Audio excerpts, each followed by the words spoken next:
盘点黑奴贸易最可怕的8个惊人发现。关在黑屋里的性奴，承受奴隶主特殊癖好，沦为生育工具；男女被强迫对待，沦为人形家畜；赤身裸体滚在一起，只能排第8。第1名最惊恐，堪称男人的地狱，让无数黑奴只想痛快死去。这些惊人的发现是什么？第8名，人形家畜。横跨大航海时代的黑奴贸易，实质上是把一个个黑人当成商品，随意交易贩卖。当黑人被打上黑奴的标签时，他们就不再是人，而是人形牲畜。黑奴市场上，奴隶主可以随意走走逛逛，挑选中意的黑奴。整个挑剔的过程，就像人类选择购买牛羊等牲畜一样，被挑选的动物丝毫没有尊严。他们必须裸露身体，只用少得可怜的布料遮住私密部位。奴隶主会撬开他们的嘴巴，观察他们的牙齿，用脚踹在他们的大腿内侧，观察他们的耐性。更过分的是，他们身上遮挡私密部位的布料还会被掀起来。奴隶主会查看男人的生殖器，生殖器较大的黑奴一般被认为体力更好，会优先被挑走。女人则会被查看胸部，这倒没有什么理由，纯粹是奴隶主想在女人的身上偷偷发泄变态的欲望。跟着奴隶主回家的黑奴，从此从被贩卖的牲畜沦为奴隶主的家畜，每天只能无休止的工作，忍受奴隶主的一切鞭打与侵犯。第7名，黑奴种工。16世纪末，黑奴贸易快要迎来尾声，明面上的黑奴贸易被禁止，但黑奴生下的孩子仍然还是黑奴，必须继续为奴隶主服务。一些奴隶主就钻了这个规则的空子，把自己园区里身强力壮的黑奴养起来，强迫黑奴生孩子。Potasika， 这是一个黑奴的名字，他一生中生下了250多个小黑奴，这些孩子几乎全都是奴隶主的私有财产。为了让他生下更多的孩子，每一天晚上，他会被送到不同的女性黑奴房间当中，在监视之下和女人发生关系，时间不能太短，次数不能太少，否则无法保证繁育的结果。能够左拥右抱，享受不同的快乐，乍一看，这好像是一件幸福的事情，但实际上被选中的黑奴种工却是苦不堪言。一个男人就算再强壮，自身精力毕竟也是有限的。可是在奴隶主的命令之下，黑奴种工每天晚上都不能休息，甚至大白天就必须要完成任务。到了后期，看见女人，黑奴种工都会双腿发颤。这些被特殊饲养的种工，因为精力使用过多，大多寿命不长。不过 Potasika 是个例外，据说他活了130岁。第6名，黑奴还是性奴。你以为黑奴的任务是进入种植园，昼夜不停地干活，为主人创造更大的经济价值吗？这就太单纯了。黑奴，尤其是女性黑奴，遭遇比劳动奴隶更加悲惨。有的女性黑奴长相如同黑珍珠，虽然并不完全符合白人的审美，但五官还是不可否认的精致，身材更是凹凸有致。这样的黑奴往往会被男主人带进自己的房间。被困在南美洲等地的女性黑奴就这样沦为主人的性奴。因为男主人出远门，身边不方便带女人，所以所有的生理欲望都会在他们身上发泄。晚上陪着男主人睡觉，到了第2天，他们也不能闲着，不管再累，身上再痛，他们也必须爬起来，开始新一天的劳动。有的女性黑奴命运悲惨，遇到那些有着特殊癖好的男主人，会被硬生生折磨致死。第5名，扒光衣服运输。黑奴贸易必不可少的一个环节就是运输。在运输过程中，所有黑奴不管男女，衣服都会被扒掉，然后赤身裸体的被关进一个非常狭小的空间当中。之所以扒光衣服，那是因为运输人员担心黑奴破破烂烂的衣服上面藏着某种病原体或者传染源，只要检查他们赤裸的身体，才能确认他们的健康，避免传染病的蔓延。一些黑奴被扒光衣服之后，会因为羞耻心态而故意弯腰遮住自己的隐私部位。这个时候，奴隶贩子就会上前恶趣味地挑逗他们，如果遇到反抗，这群人甚至会直接动手割掉黑奴的生殖器。这样一来，黑奴的价值会直线降低，但他们则没法逃出升天。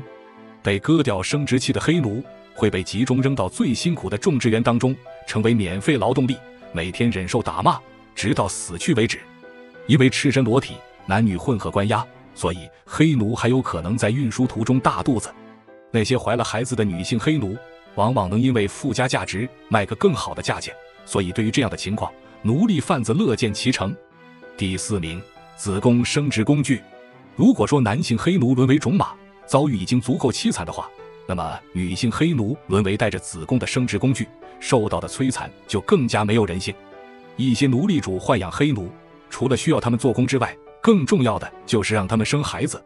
拥有生育权利的女性会被这群资本家疯狂压榨。每一天，女性黑奴都会被送到不同男人的床上，直到她怀孕为止。怀孕过程中，她的营养得不到保证，还需要干重活，所以经常出现流产的情况。只消2、3回，一个原本强壮的女性黑奴身体就会彻底垮掉。可只要还没有断气，女人就得不断和男人发生关系，不断怀孕生子。生得越多，她的生活才能越好过一些。除此之外，一些地方还出现了专门的黑奴生殖产业链。女性黑奴落入他们的手中，就像工厂里的流水线产品一样，被取出卵细胞，被强迫怀孕，被强制分娩，然后再次重复同样的流程。第3名，女人也会当人贩子。很多朋友提到黑奴贸易，下意识就会想到一群人高马大的白人男性挥着皮鞭的场景，但其实白人女性也会参与到黑奴贸易当中，充当恶劣的人贩子。根据官方网站的数据显示，大航海时代有好几百名女性都投入黑奴贸易产业链当中。虽然这个数量和男人相比就是9牛1毛，但他们的存在也的确是不容忽视的。这些女人通常是一些奴隶贩子的老婆或者女儿，在男人去世之后，他们会继承产业，继续以此牟利。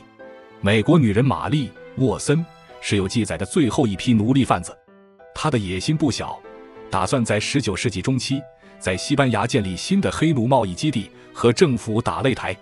如果不是因为死于肺结核，这件事情说不定还真能让他给干成。第2名，家庭强制分离。到黑奴贸易发展后期，世界范围内的贸易交流明面上被禁止，但一个资本主义国家内部的黑奴人口流动却因此而变得更加快速。这个时期的黑奴大多数已经习惯了稳定的生活模式，结婚生子，这就是相当典型的奴隶家庭。黑奴也是人，也有感情，当然也会爱护自己的家人。可是身为奴隶，在资本家的暴力行为面前，他们很难拥有反抗的能力。为了国内种植园经济的发展，一些稳固的黑奴家庭会被强制拆分开来，家庭成员被送到不同的地区。比如南方种棉花，缺乏一些细心的女人，女性就会被运送到南方；北方干木工，缺乏一些力气较大的男人，男性就会被送往北方。这种畸形的家庭分离现状，让不少黑奴一生饱受思念亲人的痛苦，带着遗憾离开人间。伤害他们的奴隶主压根儿不会意识到，黑奴也是活生生的人，也会有真实的情况，也有资格享受感情的温度。第1名，残酷刑罚。终生劳动的痛苦是持久的，而肉体上的刑罚和折磨又是短暂而痛彻心扉的。黑奴贸易，黑奴只是货物，是牲畜，会受到许多肉体的折磨。最常见的折磨黑奴的工具就是皮鞭子。在种植园当中，几乎每个监工的手里都会拿着一根皮鞭子，只要看到哪个黑奴想停下来喘口气，皮鞭子马上挥过去。一天下来，绝大部分黑奴身上都是皮开肉绽，很难找到一块完好的地方。奴隶主还有一个针对男人的刑罚，这比死刑还要残酷1000倍。男性黑奴会被套上嘴套，这是为了防止他们偷吃或者攻击监工。嘴套上面有钉子，钉子会深入皮肤，嘴巴稍微动一下，都会感受到凌迟一般的痛苦。如果他们干的活让奴隶主不满意，奴隶主很可能攻击他们的下3路、海绵体附近剧烈的疼痛，让这些黑奴想要张嘴痛苦。可一旦有张开嘴巴的动作，嘴套又会增加痛感，让他们痛不欲生。许多黑奴就是在这样非人的折磨中悲惨地走完自己的一生。黑奴贸易是一个时代的产物，是一段历史遗留的符号。